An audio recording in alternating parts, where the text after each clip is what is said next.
Welcome to future vision study centre Salem. UGTRB history மேஜரில் unit 6ல் இருக்க தமிழ்நாடு வரலாறு தான் நம்ம பார்த்துட்ருக்கோம். இதுக்கு முன்னாடி வீடியோலாம் வந்து தமிழ்நாட்டிலிருந்து விடுதலை போராட்டத்திற்காக பாடுபட்ட தலைவர்களான சத்தியமூர்த்தி அவர்கள், ராஜாஜி அவர்கள், அப்புறம் வந்து காமராஜர் அவர்களை பற்றி, அவர் முதலமைச்சர் இருக்கும்போது செய்த சீர்திருத்தங்கள், அவர் அருமையான செயல்களை பற்றிலாம் நம்ம பார்த்தோம். இன்னைக்கு நம்ம பார்க்கக்கூடியவர் வந்து பெரியார் ஈவே ராமசாமி அவர்கள். வாங்க வீடியோக்குள்ள போகலாம். ஈவேரார் ராமசாமி அவர்களை பற்றி தான் நம்ம இன்னைக்கு பார்க்க போகிறோம். இவரை வந்து பெரியார் அப்படின்னு அழைப்பாங்க. இவருடைய பிறப்பு வந்து 1879 செப்டம்பர் 17 டு 1893 டிசம்பர் வரை இருந்தது. இவர் வந்து சுயமரியாதை இயக்கத்தினை நிறுவினார். இவர் ஈரோட்டில் ஒரு பணக்கார தொழிலதிபர் வெங்கடப்பா மற்றும் சின்னத்தாயம்மாள் ஆகியோரின் மகனாவார். சிறிய முறையான கல்வியை பெற்றிருந்தாலும் அவர் தனது பக்தியுள்ள தந்தையால் ஆதரிக்கப்பட்ட அறிஞர்களுடன் விமர்சன விவாதங்களில் ஈடுபட்டார். அதாவது எந்த ஒரு விஷயங்களையும் ஏன், எதுக்கு, எப்படி, அதனுடைய காரணங்கள், அதனால என்ன விளைவுகள் அப்படின்னு கேள்வி கேட்கறதுல வந்து சிறு வயதிலிருந்தே அவருக்கு ரொம்ப ஆர்வம் இருந்ததாம். ஒரு இளைஞராக அவர் ஒரு முறை வீட்டை விட்டு ஓடிப்போய் வாரணாசி மற்றும் பிற மத மையங்களில் பல மாதங்கள் கழித்தார். மதவழி இந்து மதத்தின் நேரடி அனுபவம் அவருக்கு மதத்தின் மீதான ஏமாற்றத்தை ஏற்படுத்தியது.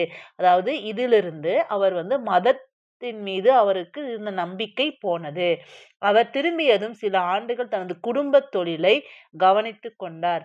அவரது தன்னலமற்ற பொது சேவையும் நேர்மையும் அவரை ஒரு பிரபலமான ஆளுமையாக மாற்றியது. எதையும் வந்து கூர்ந்து கவனித்து, அதாவது வினாக்களை தொடுப்பதனால அவருடைய ஆளுமை வந்து அதிகமானது. அதுக்கப்புறம் நீதி கட்சி. பெரியாரை பற்றி முன்னையே நாம் பார்த்துருக்கோம். அவர் வந்து எப்போ ஐஎன்சியில் சேர்ந்தார் 1919 அப்படின்ட்டு. அப்புறம் அவர் வந்து நீதி கட்சி தொடங்கினார், சுயமரியாதை இயக்கத்தை தொடங்கினார் அப்படின்லாம் பார்த்தோம். அதை விட்டுட்டு இன்னும் எக்ஸ்ட்ரா பாயிண்ட் என்ன இருக்குது அப்படிங்கிறத மட்டும் இதில் பார்க்கலாம். நீதி கட்சி. அவர் நீதி கட்சி 1917க்கு பிறகு பிராமணர் அல்லாத நீதி கட்சியின் எழுச்சியின் பின்னணியில் காங்கிரஸ் சி. ராஜாஜியின் முயற்சியால் பெரியார் மற்றும் பி. வரதராஜுலு போன்ற பிராமணர் அல்லாத தலைவர்களை இணைத்து கொண்டது. ஓகேங்களா. நீதி கட்சிக்கும் காங்கிரஸுக்கும் தொடர்பு இருந்தது. பட் வந்து ஆனால் சில காலத்திற்கு அப்புறம் எதிரெதிர் அணியாக மாறியது. ஒத்துழையாமை இயக்கத்தை 1920-22 ஆதரிப்பதற்காக பெரியார் அனைத்து அரசு பதவிகளையும் ராஜினாமா செய்திருப்பாரு. இந்த ஒத்துழையாமை இயக்கத்தின் போது தமிழ்நாட்டின் காங்கிரஸ் கமிட்டி தலைவராக இருந்தவர் வந்து ஈவேரா ஆவார். இதை வந்து 2017 நினைக்கிற பிஜிடிஆர்பி கொஸ்டின். அதாவது ஒத்துழையாமை இயக்கத்தின் போது தமிழ்நாட்டின் காங்கிரஸ் கமிட்டியின் தலைவராக இருந்தவர் யார் அப்படின்னு சொல்லி கேட்டிருந்தாங்க. ஓகேங்களா. இந்த மாதிரியும் கேட்கறதுக்கு வாய்ப்புகள் இருக்கு. அவர் தனது லாபகரமான தொழிலை துறந்து காங்கிரசின் தீவிர உறுப்பினர் ஆனார். அவர் கதர் ஆடைகளை ஊக்குவித்து தமிழ்நாட்டின் தெருக்களில் கதர் ஆடைகளை விற்பார். மதுவிலக்கு பிரச்சாரத்தை ஆதரிப்பதற்காக தனது பண்ணையில் 500 தென்னை மரங்களை வெட்டினார். அதாவது கள்ளுக்கடை மறியல் அப்படின்னு போராட்டம் 1921 நடக்கும். இதை பற்றி முன்னாடியும் பார்த்துருக்கோம். அவர் தமிழ்நாடு காங்கிரஸ் குழுவின் செயலாளர் மற்றும் தலைவர் பதவிகளை வகித்தார். தமிழ்நாடு காங்கிரஸ் குழுவின் தலைவராக பெரியார் தீண்டத்தகாதவர்கள் கோவில் நுழைவு உரிமைகள் தொடர்பான ஒரு தீர்மானத்தை முன்மொழிந்து இருப்பார். அதாவது தீண்டத்தகாதவர்கள் என அழைக்கப்படும் அந்த காலத்துல அவர்கள் கோயிலில் நுழையக்கூடாது, அது மட்டும் இல்ல கோயில் இருக்கிற தெருக்கள்ல கூட போகக்கூடாதுன்னு சொல்லுவாங்க. அதற்கு எதிராக இவர் போராடி வெற்றியும் பெறுவார். சாதி தர்மம் என்ற பெயரில் கீழ் ஜாதி மக்களுக்கு கோவில்கள் மற்றும் கோவிலை சுற்றியுள்ள தெருக்களுக்குள் நுழைய அனுமதி மறுக்கப்பட்டது. வைக்கம் என்ற இடத்தில் மக்கள் இந்த நடைமுறைக்கு எதிராக போராடினார். ஓகேங்களா. அதாவது ஈவேரா அப்படின்னு சொல்லலாம். அப்போதைய திருவாங்கூர் சமஸ்தானத்தில் இன்றைய கேரளத்திலும் உள்ள ஒரு நகரம் தான் இந்த வைக்கம். வைக்கம் போராட்டம் வந்து காலம் எப்போ இந்த வைக்கம் போராட்ட காலம் அப்படின்னா 1924ஆம் ஆண்டு நடக்கும். இது வந்து இந்த கோவில்ல நுழையக்கூடாது அப்படின்னு சொன்னாலும் அந்த கோவிலுடைய நேம் வந்து மகாதேவர் ஆலயம். தேவர் ஆலயத்துல தான் நுழையக்கூடாது அப்படின்னு சொன்னாங்க. அதற்கு எதிராக தான் பெரியார் வந்து இந்த மாதிரி போராட்டம் நடத்தி அதற்கான தீர்வையும் அவர் ஏற்படுத்தி கொடுத்திருப்பாரு. ஆரம்ப கட்டங்களில் மதுரையை சேர்ந்த ஜார்ஜ் ஜோசப் பெரும் பங்கு வகித்தார். அதாவது ஈவேரார் அவர்களை வந்து இந்த வைக்கம் போராட்டத்தில் கலந்து கொள்ள காரணமான இருந்தவரே இந்த ஜார்ஜ் ஜோசப், அதாவது ரோசாப்பூ ராசா அப்படின்னு சொல்லுவாங்க. இவர் மதுரையை சார்ந்தவர். உள்ளூர் தலைவர்கள் கைது செய்யப்பட்ட பிறகு பெரியார் இயக்கத்தை வழிநடத்தி சிறையில் அடைக்கப்பட்டார். இந்த போராட்டத்தில் வந்து பெரியார் வந்து சிறையில் அடைக்கப்படுவார்.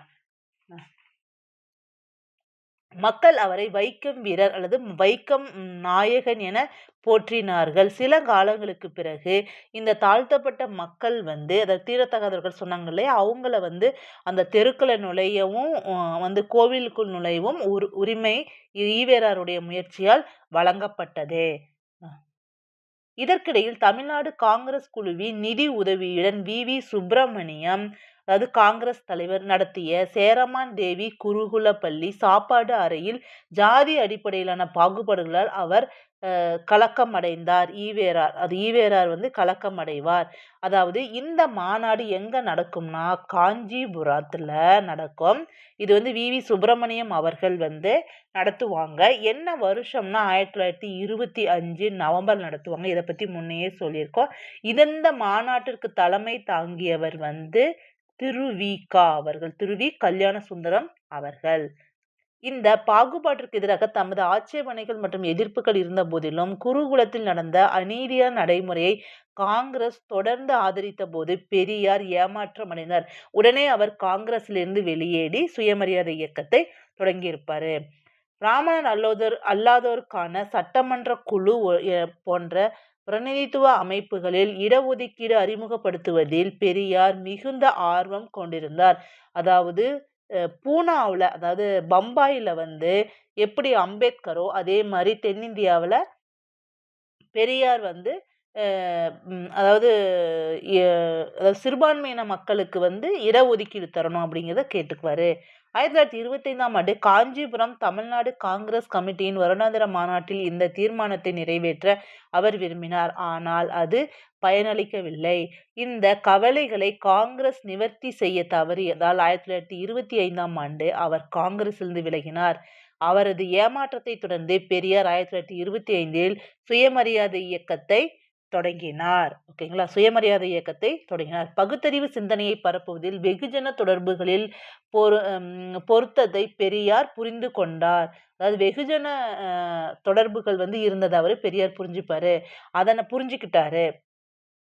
அந்த சுயமரியாதை இயக்கத்திற்கான பத்திரிகைகளை வெளியிட்டார். அது என்னென்ன அப்படின்னா குடி அரசு, அதாவது ஜனநாயகம் 1925, கிளர்ச்சி 1928, புரட்சி 1933, பகுத்தறிவு 1934 மற்றும் விடுதலை 1935 போன்ற பல செய்தித்தாள்கள் மற்றும் பத்திரிகைகளை தொடங்கினார். குடியரசு என்பது சுயமரியாதை இயக்கத்தின் அதிகாரப்பூர்வமான செய்தித்தாளாகும். முக்கியமானது. இது பிராமணர் அல்லாதோர், பெண்கள் மற்றும் மத சிறுபான்மையினரின் பல குரல்களையும் கருத்துக்களையும் வெளிக்கொணர்ந்து அவர்களுக்காக, அதாவது பின்தங்கியிருந்த மக்களுக்காக குரல் கொடுப்பதில் இந்த பத்திரிகை ஆர்வம் காட்டியது. வழக்கமாக பெரியார் ஒரு பத்திரிகையை எழுதி அதன் ஒவ்வொரு இதழிலும் சமூக பிரச்சனைகள் குறித்த தனது கருத்துக்களை வெளியிட்டுக்கிட்டு இருப்பாரு.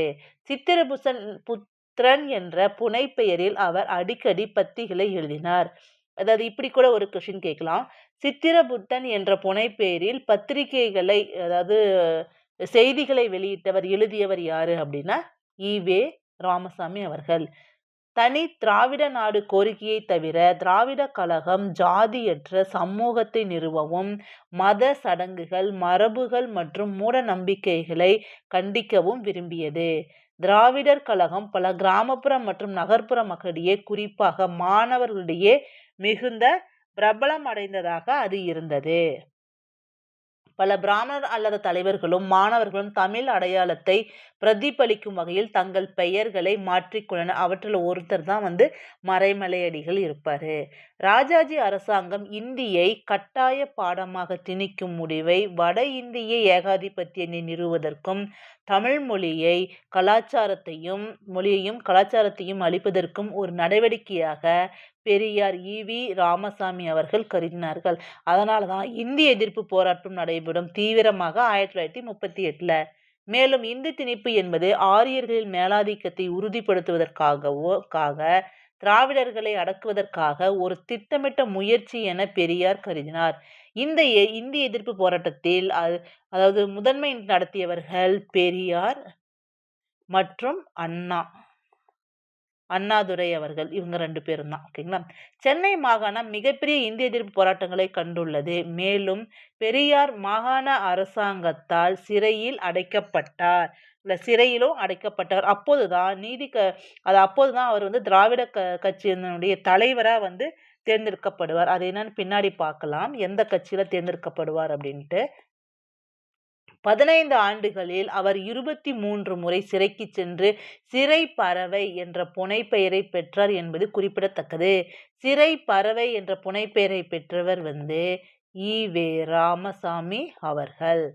1938ஆம் ஆண்டில் பெரியார் தனது இந்திய எதிர்ப்பு போராட்டத்திற்காக சிறையில் அடைக்கப்பட்டார். பின்னர் அவர் நீதி கட்சியின் தலைவராக தேர்ந்தெடுக்கப்பட்டார். சிறையில் இருக்கும் போதே நீதி கட்சியின் தலைவராக தேர்ந்தெடுக்கப்படுவார். எந்த சிறையில் அடைக்கப்பட்டார் இந்திய எதிர்ப்பு போராட்டத்தின் போது? பெல்லாரி சிறையில். அது எங்க இருக்குன்னா இப்போது கர்நாடகால இருக்கு. அதே ஆண்டில் நீதி கட்சி ஒரு தீர்மானத்தை நிறைவேற்றியது. அது என்னன்னா, தமிழ்நாடு பிரிட்டிஷ் அரசுக்கு விசுவாசமான ஒரு தனி மாநிலமாக மாற்றப்பட வேண்டும். அது இந்திய வெளியுறவு செயலாளரின் நேரடி கட்டுப்பாட்டில் இருக்க வேண்டும். சென்னை மாகாணத்தில் முன்னோடி பங்காற்றிய பெரியார் ஈ.வி. ராமசாமி அரசியல் அரங்கில் பிராமணர் அல்லாதவர்களுக்கு விகிதாச்சார பிரதிநிதித்துவத்தை ஆதரித்து தமிழ்நாடு காங்கிரஸ் கமிட்டி தீர்மானங்களை நிறைவேற்ற தன்னால் இயன்ற வரை முயற்சி செய்து கொண்டிருந்தார். ஓகேங்களா. அதாவது நீதி கட்சியின் தலைவராக பெல்லாரி சிலையில் இருக்கும்போது தேர்ந்தெடுக்கப்பட்ட இவர் இந்த நோக்கங்களுக்காக சிறப்பாக பாடுபடினார். இந்த நீதி கட்சி ஒரு தீர்மானங்களை நிறைவேற்றும், நிறைய செயல் திட்டங்கள் கொண்டு வரும். 1920 1937 வரை நீதி கட்சியின் ஆட்சி இருக்கும். அதில் நிறைய புது புது விஷயங்கள் தமிழ்நாட்டில் கொண்டு வந்திருப்பாங்க. இந்தியாவிலேயே முதல் முறையாக அவர்கள் கொண்டு வந்திருப்பாங்க. வைக்கம் சத்தியாகிரகத்திற்கு அவர் ஒரு திறமையான தலைமையை வழங்கினார் மற்றும் காங்கிரஸால் நிறுவப்பட்ட சேரமாதேவி குருகுலத்தில் ஜாதி பாகுபாட்டிற்கு எதிராக பிரச்சாரம் செய்தார். காங்கிரஸ் தனது திட்டத்தை ஏற்றுக்கொள்ள செய்ய அவர் எடுத்த அனைத்து முயற்சிகளும் தோல்வியடைந்த போது அவர் காங்கிரஸை விட்டு வெளியேற 1925 சுயமரியாதை இயக்கத்தை தொடங்கியிருப்பார். அவர் தேர்தல் அரசியலை தவிர்த்து சமூக சீர்திருத்தங்களுக்காக, குறிப்பாக ஜாதி அமைப்பை ஒழிப்பதற்காக, பெண்கள் மீதான இழிவுகள் மற்றும் பாலின அடிப்படையிலான கட்டுப்பாடுகளை நீக்குவதற்காக, பரம்பரை பூசாரி முறையை நிராகரிப்பதற்காக பிரச்சாரம் செய்தார். பாருங்க, இவர் சமூக சீர்திருத்தம், ஜாதி அமைப்பு முறை, பெண்கள் இழிவாக நடத்துறது, பாலின பாகுபாடு 4, அப்புறம் பரம்பரை பூசாரி, இதுக்காக அவர் பாடுபட்டிருப்பாரு. சுயமரியாதை இயக்கம் ஒவ்வொரு துறையிலும் பழமையான மூட நம்பிக்கைகள் மற்றும் நடைமுறைகளுக்கு எதிராக ஒரு தீவிர பிரச்சாரத்தை ஏற்படுத்துது. அதாவது பெரியாருடைய நோக்கம் என்ன அப்படின்னா, மூட நம்பிக்கைகளை களைஞ்சி பகுத்தறிவின் அடிப்படையில் மனிதர்கள் வாழ வைக்கணும் அப்படிங்கிறது அவருடைய முழுமையான நோக்கமா இருந்தது. மேலும் இது போன்ற பகுத்தறிவற்ற மரபுகள் மற்றும் ஏற்றத்தாழ்வுகளை நியாயப்படுத்துவதிலும் நிலைநிறுத்துவதிலும் மதத்தின் பங்கை கேள்வி எழுப்பியது. ஓகேங்களா. இந்த சுயமரியாதை இயக்கம், அதாவது இந்த மூட நம்பிக்கைகள் கொண்டதுனாலதான் பெரியாரே மதத்தை வெறுக்கிறார், அதை குற்றம் சாட்டினார். சுயமரியாதை இயக்கம் பகுத்தறிவுக்காகவும் பாரம்பரிய மற்றும் மதம் போன்ற போர்வையில் தனிநபர்கள், அது பெண்கள் உட்பட கண்ணியம் மற்றும் சம அந்தஸ்தை மறுப்பதற்கு எதிராகவும் பிரச்சாரம் செய்தது. சுயமரியாதை இயக்கம் அதன் உறுப்பினர்களுக்கு ஜாதி, குடும்ப பெயர் மற்றும் ஜாதி மத அடையாளங்களை கைவிட உத்தரவிட்டது.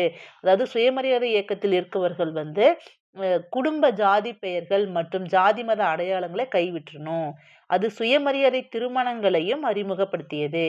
தீண்டாமைக்கு எதிராக மட்டுமல்லாமல் ஜாதி அமைப்பு மற்றும் தனிநபர்கள் மீது திணிக்கப்பட்ட ஜாதி அடிப்படையிலான குறைபாடுகள் மற்றும் அவமானங்களுக்கு எதிராகவும் போராடியது. அதாவது ஒரு மனிதன் சுயமரியாதையாக இருக்கணும், அதாவது செல்ஃப் ரெஸ்பெக்டோட வாழணும் அப்படிங்கிறது தான் அதனுடைய முக்கியமான நோக்கமாவே இருந்தது. சுயமரியாதை இயக்கம் பெண்களை எழுத்துப்பூர்வமாக நடத்துவதை மட்டும் நோக்கமாக கொள்ளாமல் பெண்களுக்கு சம உரிமை, சம அந்தஸ்து மற்றும் சம வாய்ப்புகளை வலியுறுத்தி பிரச்சாரம் செய்தது. அதாவது மனிதன், அதாவது ஆணா இருந்தாலும் பெண்ணா இருந்தாலும் சுயமரியாதையோடு இருக்கணும், சுயமரியாதை கொடுக்கணும். அது மட்டும் இல்ல பெண்களுக்கு சம உரிமை கொடுக்கணும், சம அந்தஸ்து கொடுக்கணும், சம வாய்ப்புகளை வரணுங்கிறது சொன்னது. சுயமரியாதை பெண்கள் விடுதலையில் இயக்கத்தின் பங்கு ஒரு ஈடு இணையற்றது. அதற்காக பெண்கள் மாநாடு ஈவே ராமசாமிக்கு பெரியார் என்ற பட்டத்தையும் வழங்கியது. அதாவது பெரியார் என்ற பட்டத்தை பெண்கள் மாநாட்டில் வழங்கியது. இந்த மாநாடு எங்க நடந்தது அப்படின்னா சென்னையில நடக்கும். ஓகேங்களா? இந்த மாநாடு சென்னையில் நடக்கும். சென்னையில் நடக்கும். எப்பன்னா 1938 நடக்கும். 38ல நடக்கும். அடுத்தது பெரியாரின் குடியரசு பத்திரிகை, கிளர்ச்சி மற்றும் பின்னர் விடுதலை ஆகியவை சுயமரியாதை கொள்கையின் பயனுள்ள பிரச்சாரத்தை மேற்கொண்டன. அவருடைய பத்திரிகைகளுடைய முக்கிய பங்கே இந்த சுயமரியாதை மற்றும் பெண்களுக்கான சமுதாயத்தில் இருந்த மூட நம்பிக்கைகளை போக்குவரத்துக்காகவே அவர் பயன்படுத்தினார். அடுத்து சுயமரியாதை இயக்கம், அது தொடங்கப்பட்டதான் ஏற்கனவே நமக்கு தெரியும், 1925. இதனுடைய அதிகாரப்பூர்வமான பத்திரிகை குடியரசு. சுயமரியாதை இயக்கம் அப்போதைய சமூக, அரசியல் மற்றும் பொருளாதார உறவுகளை விமர்சித்த அதே வேளையில் தமிழ்நாட்டில் பிராமணர் அல்லாதவர்களை மேம்படுத்துவதற்காக ஒரு திட்டத்தையும் அறிமுகப்படுத்தியது. இந்த இயக்கம் சமூகத்தின் விளிம்பு நிலை பிரிவுகளில் அக்கறை கொண்டிருந்தது. மேலும் பிராமணர் மற்றும் பிராமணர்களின் கலாச்சார மேலாதிக்கத்தை விமர்சித்தது. பிறப்பின் அடிப்படையில் சடங்குகள் மற்றும் வேறுபாடுகள் இல்லாத ஜாதியற்ற சமூகத்தை அது ஆதரித்தது. இந்த இயக்கம் பகுத்தறிவு மற்றும் சுயமரியாதையை அனைத்து மனிதர்களின் பிறப்புரிமையாக அறிவித்தது. ஓகேங்களா? மேலும் இவை சுயராஜ்யத்தை விட முக்கியமானவை என்று கருதியது. இந்த இயக்கம் பெண்களின் அடிபணிவுக்கு ஒரு ஆதாரமான எழுத்தறிவின்மையை அறிவித்தது மற்றும் அனைவருக்கும் கட்டாய தொடக்க கல்வியை ஊக்குவித்தது. பெண்களின் அதிகாரமளிப்பிற்காக பிரச்சாரம் செய்தது மற்றும் சமூகத்தில் உள்ள மூட நம்பிக்கைகளை கேள்விக்குள்ளாக்கியது. மூட நம்பிக்கைகளை கேள்விக்குறியாக்கியது. இந்த இயக்கம் பெண் விடுதலையை கோரியது, மூட நம்பிக்கைகளை வெறுத்தது, பகுத்தறிவை வலியுறுத்தது. இதுதான் இதனுடைய முக்கிய கொள்கையாக இருந்தது. அதான் பரப்பியது. இந்த இயக்கம் சுயமரியாதை திருமணத்தையும் ஆதரித்தது. பிராமணன் அல்லாத திராவிட மக்கள் தங்கள் நீண்ட வரலாற்றின் போது ஆரிய பிராமணர்களால் முறையாக கீழ்ப்படுத்தப்பட்டனர் என்று வாதிட்ட சுயமரியாதை கருத்தாக்கத்தின் மையமான இனம் இருந்தது. சுயமரியாதை இயக்கம் பிராமணர் அல்லாத இந்துக்களின் நலனை மட்டுமல்லாமல் முஸ்லிம்களின் நலனையும் பாதுகாத்தது. ஏன்னா அவர்களும் கஷ்டப்பட்டுட்டு இருந்த ஒரு சிறுபான்மையின மக்கள். சுயமரியாதை இயக்கம் சமத்துவம் மற்றும் சகோதரத்துவம் போன்ற இஸ்லாமியத்தின் உயர்ந்த கொள்கைகளை புகழ்ந்து பாடியது. அதாவது இஸ்லாமியத்தினுடைய கொள்கைகளையும் இது பாராட்டியது. இந்து சமூகத்தின் தாழ்த்தப்பட்ட பிரிவினர் இஸ்லாமத்தின் சமத்துவத்தையும் சகோதரத்துவத்தையும் அனுபவிக்கும் பொருட்டு அவர்களை தங்கள் மடியில் ஏற்றுக்கொள்ளுமாறு முஸ்லிம்களை அவர்கள்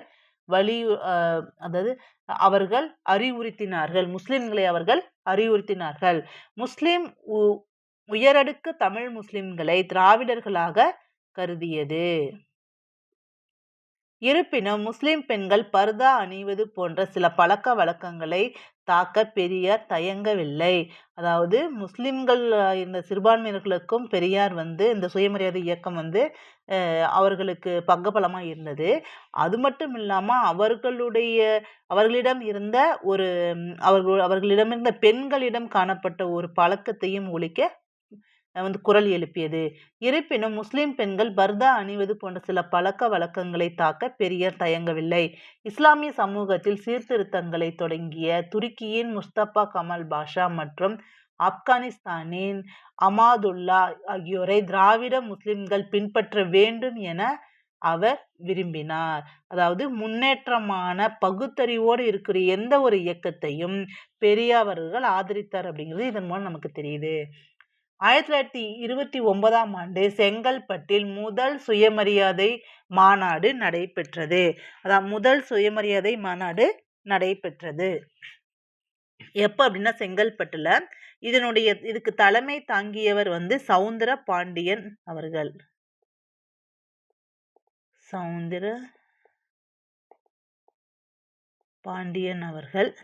தலைமை தாங்கினார். அடுத்து 1937ஆம் ஆண்டு நடந்த முக்கியமான தேர்தலில் சி. ராஜகோபாலாச்சாரியர் தலைமையிலான காங்கிரஸ் கட்சி ஒரு இடத்தை தவிர மற்ற அனைத்து இடங்களும் பெரும்பான்மையை பெற்றது. காங்கிரஸ் கட்சியின் வெற்றிக்கு பெரும்பாலும் நீதி கட்சியின் வீழ்ச்சியே காரணம். காங்கிரஸ் அரசாங்கத்தை அமைத்தது ராஜாஜி சென்னை மாகாணத்தின் முதலமைச்சரானார். இந்த ராஜாஜியினுடைய அமைச்சரவை அவருடைய செயல்பாடுகள் பற்றி நம்ம முன்னாடியே பார்த்துருக்கோம். சரிங்களா? அப்போ இந்த நீதி கட்சியினுடைய முதல் மாநாடு செங்கல்பட்டில் நடந்தது. 2வது மாநாடு ஈரோட்டில் நடக்கும். 1930 நடக்கும். 3வது மாநாடு 1931 விருதுநகர்ல நடக்கும். அதாவது 3 மாநாடுகளும் இயர் மற்றும் இடம் கேட்டு பொறுத்துகளை கேட்கலாம் அல்லது கூற்று காரணங்களை கேட்கலாம். இதுக்கு முன்னாடி பெரியார் நம்ம முஸ்லிம்களை ஆதரித்தார் அப்படின்னு சொன்னாங்க இல்லைங்களா? அதே மாதிரி ஜின்னாவுடன் அதாவது தனித்து நாடு சந்தித்து முகமது அலி ஜின்னாவை சந்தித்து பம்பாயில் சந்தித்து தனிநாடு கோரிக்கைக்கு ஆதரவு தெரிவித்தார் பெரியார். ஓகேங்களா? முகமது அலி ஜின்னாவை மட்டும் இல்லை, அம்பேத்கரையும் நேரில் சந்திச்சிருக்காரு. அடுத்தது, அதிகார பொறுப்பேற்றவுடன் காங்கிரஸ் அரசு பள்ளிகளில் இந்தியை கட்டாய பாடமாக அறிமுகப்படுத்தியது. இதுதான் அதனுடைய எப்போ அப்படின்னா 1937 நினைக்கிறேன். 1937 அறிமுகப்படுத்துவாங்க.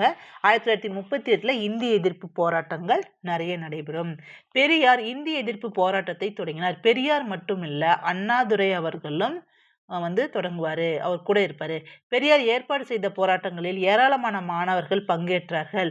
இந்த காலகட்டத்தில் கம்யூனிஸ்ட் கட்சி 1925 முறையாக தொடங்கப்பட்டது. சோசலிச திட்டத்திற்காகவும் தொழிலாளர் இயக்கங்களை ஒழுங்கமைக்கவும் தீவிரமாக செயல்பட்டது. கம்யூனிஸ்ட் கட்சி இந்த காலகட்டத்தில் தொடங்கியிருப்பாங்க. பெரியார் ஏற்பாடு செய்த போராட்டங்களில் ஏராளமான மாணவர்கள் கலந்துப்பாங்க. இதில் 2 பேர் இறந்துருவாங்க. அவங்க யாரு அப்படின்னா தாளமுத்து மற்றும் நடராஜன் அப்படிங்கிறவங்க இறந்துருப்பாங்க. இதை பற்றி முன்னாடியே பார்த்துருக்கோம். எப்போ அப்படின்னா 1938ஆம் ஆண்டு இந்திய எதிர்ப்பு போராட்டம் தமிழ்நாட்டில் பயங்கரமாக நடக்கும். அப்போ தீக்குளித்து 2 பேர் இறந்திருப்பாங்க. சுயமரியாதை இயக்கத்தின் சமூக சீர்திருத்த திட்டங்களால் எம் சிங்காரவேலரும் அவருடைய கூட்டாளிகளும் ஈர்க்கப்பட்டனர். பாருங்க, அதாவது மே தினத்தை முதல்ல கொண்டு வந்தவர் இந்த சிங்காரவேலன் அவர்கள். தொழிலாளர்களுக்கான பல அமைப்புகளை நிறுவியவர். இவரும் இந்த சுயமரியாதை இயக்கத்தால் ஈர்க்கப்பட்டார். இது சமூகங்களின் பொருளாதார திட்டத்திற்கு ஆதரவு வழங்கியது. இந்த 2 இயக்கங்களும் ஒரு பொதுவான திட்டத்தில் பணியாற்ற ஒப்புக்கொண்டன. அதாவது ஈரோட்டு திட்டம். ஈரோட்டில் நடந்த 2வது மாநாட்டில் இது ஒப்புக்கொண்டுருவாங்க 1930. அடுத்து, சுயமரியாதை இயக்கத்தினுடைய கழகத்தினுடைய நோக்கங்கள். சுயமரியாதை கழகத்தின் நோக்கம் என்ன அப்படின்னு பார்க்கலாம்.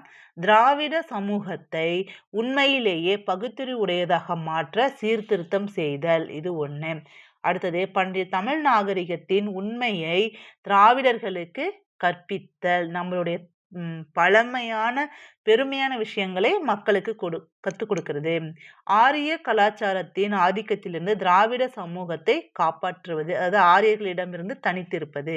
பிராமணர் செல்வாக்கு மற்றும் மூட நம்பிக்கை நடைமுறைகளை நீக்குவதன் மூலம் இந்து மதத்தை சீர்திருத்துதல். அதாவது பிராமணர்களின் ஆதிக்கத்தை ஒழித்து இந்து மதத்தை சீர்திருத்தது 4வதா இருந்தது. பிராமணர் அல்லாதவர்களிடையே, குறிப்பாக இளைஞர்களிடையே சமூக விழிப்புணர்வை ஏற்படுத்துவதன் மூலம் திராவிட கலாச்சாரத்தின் கடந்த கால மகிமையை மீட்டெடுக்க அவர் விரும்பினார். இது 5. அடுத்தது பிராமணர் பாரதியார் இல்லாத நிலையில் பிராமணர் பாதிரியார் இல்லாத நிலையில் நடத்தப்பட்ட ஒரு திருமணமான சுயமரியாதை திருமணங்களை ஆதரித்தது. அது ஒரு காரணமா இருந்தது, நோக்கமா இருந்தது. அடுத்தது மத விழாக்களை நடத்துவதை மக்கள் ஊக்கப்படுத்தினார் மற்றும் எந்த சமூக நிகழ்வுகளிலும் பிராமணர்களின் சேவைகளை பயன்படுத்தக்கூடாது, அவர்களுடைய ஆதிக்கம் இருக்கக்கூடாது அப்படிங்கிறது தான் இந்த கழகத்தினுடைய நோக்கமா இருந்தது. இது 6, இது 7 நோக்கங்களை இது கொண்டிருந்தது. அடுத்தது நீதி கட்சியின் வீழ்ச்சி. 1929 வாக்கில் மெட்ராஸ் பிரசிடென்டில் சுயமரியாதை இயக்கம் ஒரு வலிமையான இயக்கமாக மாறியது. எப்போ? 1929. 1930 நீதி கட்சி மாகாணங்களின் சரிவை சந்திக்க தொடங்கியது. இந்த சரிவிற்கு முக்கிய 3 காரணிகள் இருந்தன. அதுல என்னென்ன அப்படின்னா, முதலாவதாக சமூகத்தின் தாழ்த்தப்பட்ட பிரிவினர் மற்றும் சிறுபான்மையினர் மத்தியில் அக்கட்சி தனது ஆதரவை இழந்தது. 2வதாக பெரியாரின் கீழ் சுயமரியாதை இயக்கம் மிகவும் தீவிரமாக மாறியது. இறுதியாக அல்லது 3வதாக நீதி கட்சியின் உயர்குடி மற்றும் பிரிட்டிஷ் சார்பு கண்ணோட்டமும் அதன் வீழ்ச்சிக்கு குறிப்பிடத்தக்க பங்களிப்பை அளித்தது. அதாவது பிரிட்டிஷ் சார்பு நிகழ்ச்சினா வேல்ஸ் இளவரசர் வருவார் இல்லைங்களா, அப்போ இந்த அதாவது இந்தியாவில் பல இடங்கள்ல போராட்டம் நடக்கும் அவங்க வரக்கூடாதுன்னு. ஆனா இந்த தமிழ்நாட்டில் நீதி கட்சி மட்டும் அவரை வரவேற்கும். இதுவும் ஒரு காரணம். ஓகேங்களா. அடுத்தது இந்தி எதிர்ப்பு போராட்டம். இந்தி எதிர்ப்பு போராட்டம் 1938 1938 தீவிரமா நடக்கும். அதாவது முதலமைச்சரா ராஜாஜி இருக்கும் போதே. ஓகேங்களா. நீதி கட்சியின் வீழ்ச்சியும் பெரியார் தேர்தல் அரசியலில் ஈடுபட மறுத்ததும் மகாத்மா காந்தியின் பிரபலம் அடைந்ததும் 1937 ஆண்டு சென்னை மாகாணத்தில் இந்திய தேசிய காங்கிரஸ் தேர்தலில் வெற்றி பெற உதவியது. ராஜகோபாலாச்சாரியார் முதல்வரானார். அவர் முழுமையான மதுவுக்கு தடை அறிமுகப்படுத்தினார். முதலில சேலத்துல அறிமுகப்படுத்துவார். ஜமீன்தாரி முறையை ஒழித்தார். மேலும் தாழ்த்தப்பட்ட வகுப்பினருக்கான கோவில் நுழைவு மீதான கட்டுப்பாடுகளை நீக்கும் சட்டங்களை அறிமுகப்படுத்தினார். ஆயினும் கூட பல பள்ளிகளை மூடுவதற்கும் பள்ளிகளில் இந்தியை கட்டாய மொழியாக அறிமுகப்படுத்துவதற்கும் வழிவகுத்த அவரது நடவடிக்கைகள் சுயமரியாதை ஆர்வலர்களையும் மறைமலை அடிகள் போன்ற தமிழ் தேசியவாதிகளையும் 1937 இந்தி எதிர்ப்பு இயக்கத்தை ஏற்பாடு செய்ய தூண்டின. ஈவே ராமசாமி உட்பட்ட ஆயிரக்கணக்கான போராட்டக்காரர்கள் கைது செய்யப்பட்டனர். மேலும் பல போராட்டக்காரர்கள் சிறையில் இறந்தனர். ஓகேங்களா. இந்த எதிர்ப்பு போராட்டம் 1938 ஏப்ரல் 21 நடக்கும். அதாவது எத்தனை பள்ளிகள்ல ராஜாஜி அவர்கள் அறிமுகப்படுத்துவார்னா 125 பள்ளிகளில் சென்னையில் அறிமுகப்படுத்துவார். இந்த போராட்டத்தில் தான் தாளமுத்து மற்றும் நடேசன் ஆகியோர்கள் தீக்குளிச்சு இறந்துருவாங்க. அடுத்தது சேலம் மாநாடு 1944 ஆகஸ்ட் 27. 1944 ஆண்டு பெரியார் தலைமையில் சேலம் மாநாட்டில் நீதி கட்சியின் பெயரை திராவிட கழகம் அதாவது DK என்று மாற்ற ஒரு வரலாற்று சிறப்புமிக்க தீர்மானம் கொண்டு வரப்பட்டது. இந்த தீர்மானம் ஏற்றும் போது அண்ணாதுரை அவர்களும் கூட இருப்பார், பெரியார் கூட. பெரியார் திராவிட நாடு மாநாட்டை ஏற்பாடு செய்து திராவிடர்களுக்கு ஒரு சுதந்திரமான தாயகத்தை கோரினார். அதாவது திராவிடர்களுக்குன்னு தனி தாயகத்தை அவர் கோரினார். மேலும் மாநாட்டில் திராவிடர்களுக்கு திராவிட நாடு என்ற தனது மிகவும் பிரபலமான முழக்கத்தை அவர் உச்சரித்தார்.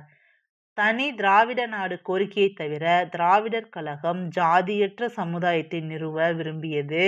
மத சடங்குகள், மரபுகள் மற்றும் மூடநம்பிக்கைகளை கண்டித்தது. இதனுடைய முக்கிய சிறப்பா இருந்தது. திராவிடர் கழகம் பல கிராமப்புற மற்றும் நகர்ப்புற மக்களிடையே குறிப்பாக மாணவர்களிடையே மிகவும் பிரபலமடைந்தது. ஓகேங்களா? அது பெண்கள் முன்னேற்றமும் சரி, மத சடங்குகளுக்கு எதிராகவும் சரி, மூட நம்பிக்கைகளுக்கு எதிராகவும் சரி, ஜாதியற்ற சமூகத்தை நிறுவுவதற்காகவும் இந்த கழகம் சிறப்பாக செயல்பட்டது. ஓகேங்களா?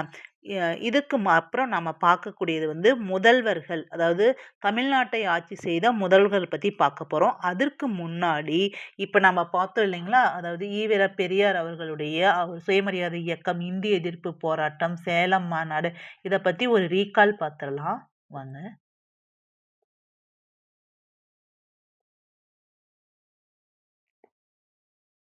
ஈவேரார் பெரியார். அவர் ஈரோட்ல பிறந்தாரு.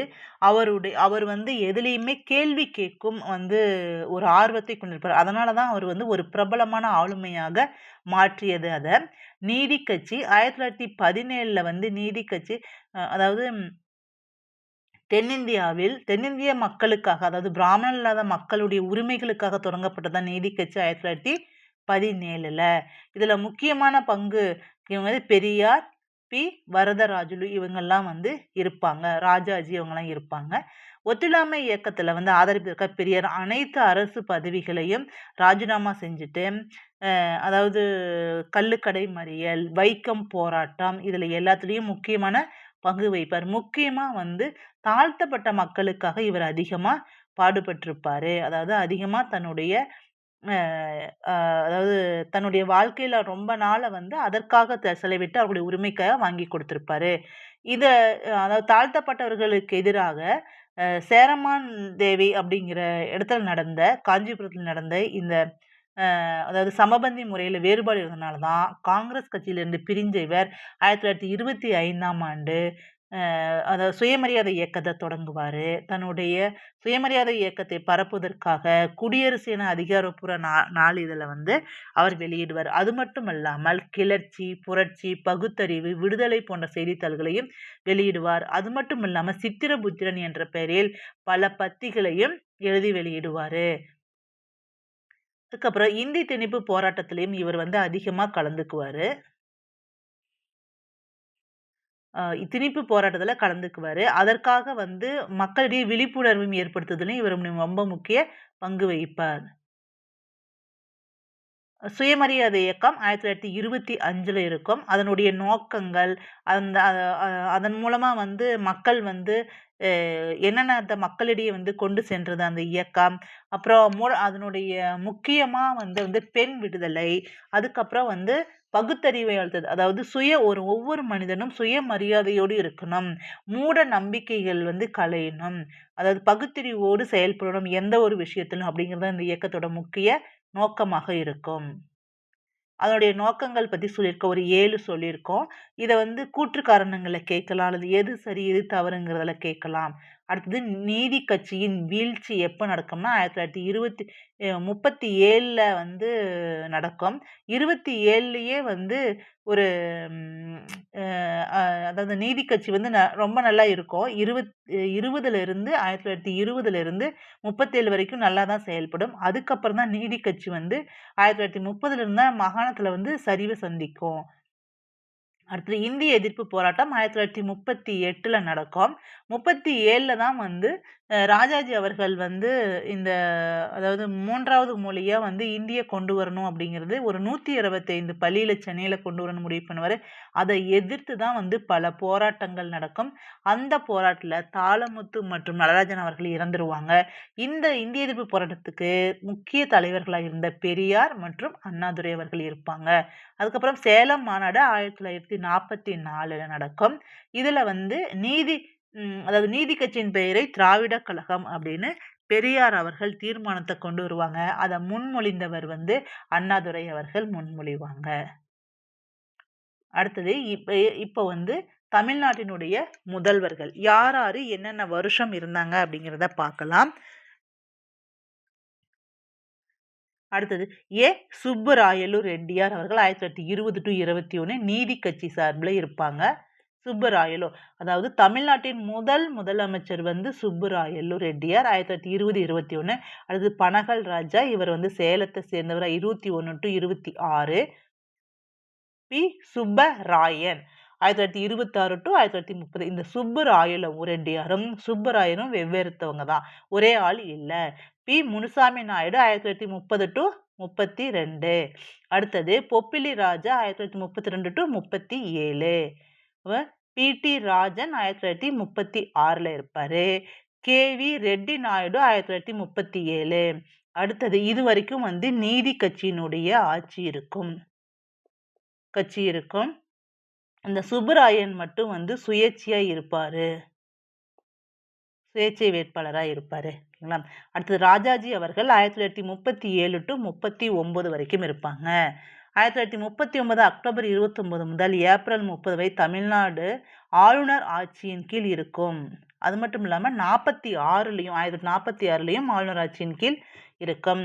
அடுத்து டி பிரகாசம் அவர்கள் 1936 to 1947. OP. Ramasamy Reddiar 1947 to 1949. அதாவது இந்திய சுதந்திரம் அடையும் போது தமிழ்நாட்டின் முதலமைச்சர் யாருன்னா ஓ.பி. ராமசாமி ரெட்டியார். அதுக்கப்புறம் பி.எஸ். குமாரசாமி ராஜா 1949 to 1952. இந்தியா குடியரசு ஆனபோது தமிழ்நாட்டின் முதலமைச்சர் பி.எஸ். குமாரசாமி ராஜா. இப்படி கூட கொஷின்ஸ் கேட்கலாம். அடுத்தது சி ராஜாஜி அவர்கள் 1952 to 1954. காமராஜருடைய ஆட்சி 1954 to 1961. இதுக்கு முன்னாடியே அவரை பத்தி பார்த்திருக்கோம். அடுத்தது எம் பக்தவச்சலம் 1963-67. சி.என். அண்ணாதுரை 1967-69. மு கருணாநிதி அவர்கள் 1969 to 1976 வரைக்கும். எம்.ஜி. ராமச்சந்திரன் அவர்கள் 3 முறை இருப்பாரு. 1977, 80, 80, 84, 85, 87. ஜானகி ராமச்சந்திரன் 1988 இருப்பாரு. இவர் ரொம்ப குறுகிய காலம் தான் இருப்பாரு. 88 ஜனவரி 7 to ஜனவரி 30 வரைக்கும் இருப்பாங்க. ஓகேங்களா. தமிழ்நாட்டின் முதல் பெண் முதலமைச்சர் ஜானகி ராமச்சந்திரன் அவர்கள். ஓகேங்களா. அதே மாதிரி இன்னொரு கொஸ்டினும் கேட்கலாம். தமிழ்நாட்டின் முதல் மக்களால் தேர்ந்தெடுக்கப்பட்ட முதலமைச்சர் அப்படின்னா ஜெயலலிதா அவங்க. சரிங்களா. அடுத்தது மு கருணாநிதி அவர்கள் 1989 to 1991. ஜெயலலிதா அவர்கள் 91 to 96. மறுபடியும் கருணாநிதி அவர்கள் 96 to 2001. ஜெயலலிதா அவர்கள் 2001 இருப்பாங்க. அடுத்தது ஓ பன்னீர்செல்வம் அவர்கள் 2001, 2002 இருப்பாங்க. அடுத்தது ஜெயலலிதா அவர்கள் 2002 to 2006. கருணாநிதி அவர்கள் 2006 to 2011. ஜெயலலிதா அவர்கள் 2011. ஓ பன்னீர்செல்வம் தற்காலிகமாக 2012 இருப்பாங்க. மறுபடியும் ஜெயலலிதா அவர்கள் மே 16, 2016 to டிசம்பர் 5, 2016 வரைக்கும், அவர்கள் இறக்கும் வரைக்கும் இருப்பாங்க. அதாவது ஓ பன்னீர்செல்வம் டிசம்பர் 2016 to பிப்ரவரி 2017 வரைக்கும் இருப்பாங்க. கே பழனிசாமி அவர்கள் பிப்ரவரி 17 to மே 6, 2021 வரைக்கும் இருப்பாங்க. அடுத்தது மு.க. ஸ்டாலின் அவர்கள் மே 7, 2021 to இப்ப 2025 வரைக்கும் இருந்துகிட்டு இருக்காங்க. இதுதான் தமிழ்நாடு முதலமைச்சர்களுடைய ஆண்டு மற்றும் அவர்களுடைய காலம் பத்தி பார்த்துட்டு இருக்கோம் நாம. இதுல பாருங்க, ஃபர்ஸ்ட் ஒரு 7 பேர் நீதி கட்சியை சேர்ந்தவர்கள் இருந்தாங்க. ஆரம்பத்துல இருந்து இருந்தாங்க. அதுக்கப்புறம் காங்கிரஸ் கட்சி சி ராஜாஜி அவர்கள் தலைமையில் ஆரம்பிக்கும் போது இருந்து இருக்கு. இதுல இந்த நீதி கட்சியில 7 பேர் இருக்காங்க இல்லைங்களா, அதுல பி சுப்பராயன் சுயேட்சையா இருப்பாரு. ஓகேங்களா. இது நான் முன்னாடியே நம்ம சத்தியமூர்த்தி அவர்கள், ராஜாஜி அவர்கள், காமராஜர் அவர்கள் நாம படிக்கும்போது சொல்லியிருக்கேன் ஏற்கனவே, பார்த்துக்கோங்க. இதுலயும் கால வரிசைப்படுத்துக, அதாவது சரியானதை தேர்ந்தெடுக்க அப்படின்னு சொல்லி கேட்கறதுக்கு வாய்ப்பு இருக்கு. ஓகேங்களா. சரிங்களா. மறுபடியும் அடுத்த வீடியோல பார்க்கலாம். தேங்க்யூ. இதுல இருந்து கொஸ்டின்ஸ் வரும், நிறைய இருக்கு. அதாவது தலைவர்களுடைய பத்திரிகைகள் வரும், அவர்களுடைய புத்தகங்கள் வரும், அவர்களுடைய போராட்டங்கள் எந்தெந்த இடத்துல சிறை வைக்கப்பட்டாங்க, அதனால என்ன மாற்றங்கள் இருந்தது? அதாவது ஒவ்வொரு தலைவர்களும் ஒவ்வொருடைய கொள்கையை பின்பற்றியிருப்பாங்க. அத பத்தி கேட்கலாம். இந்த மாரி கொஸ்டின்ஸ் கேட்கறதுக்கு நெறைய வாய்ப்பு இருக்கு. பார்த்துக்கோங்க. Thank you.